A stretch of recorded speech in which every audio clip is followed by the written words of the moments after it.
Hey, what's going on, guys? My name is Jake from TodaysiPhone.com, and here's your TIP Daily for October 16th, 2012. Okay, so obviously the biggest news of the day is Apple finally sent out invitations for its October 23rd media event. Now, the invitation is pretty sparse. It's just got like an Apple logo on it, and then the tagline is, "We've got a little more to show you." This little could maybe be a little iPad, the iPad mini with a 7.85-inch Retina display that we've all been talking so much about. There's also some possibilities of a 13-inch MacBook Pro with a Retina display and a new Mac Mini and new iMacs. You know, there's a huge possibility of things that can be presented at this event, but most people are definitely leaning towards an iPad Mini. If you're interested, the event will take place October 23rd, which is a Tuesday, at 10 a.m. Pacific time, which is 1 p.m. Eastern time, and 6 p.m. British Summer Time. We'll have videos, we'll have articles, we'll have a live blog, so definitely stay tuned to Today's iPhone to see all the latest details on whatever Apple announces. Okay, moving on, you may or may not have realized that the 5th generation iPod Touch does not have an ambient light sensor, which means it doesn't have the auto brightness feature that every iOS device has had since the first iPhone in 2007. Now, this should have been obvious to everybody just because there's only one little dot at the top of the iPod Touch's screen for the FaceTime camera. You know, it's a white face, so you would see if there were any more sensors there, and there aren't. But for some reason, for a lot of people, myself included, that just didn't click. I guess just because the light sensor feature has been such a staple and just a given on all iOS devices. So I was kind of surprised to find out that Apple took it out of the newest generation iPod Touch.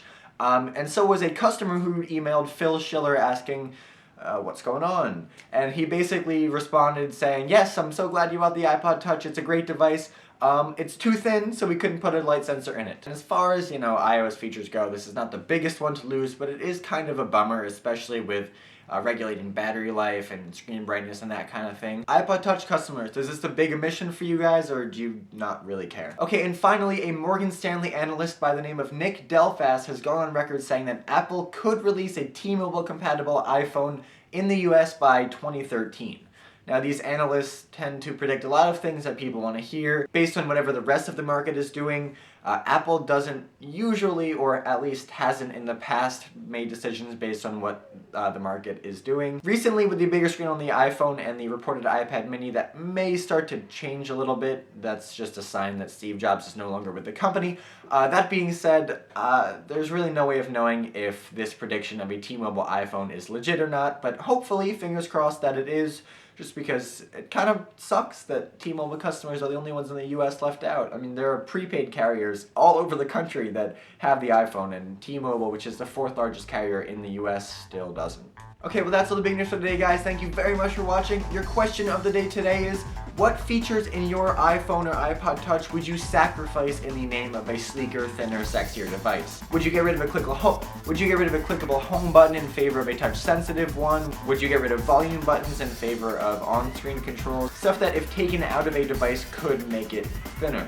So you can let me know in the comment section down below or on Twitter at TIP_Jake.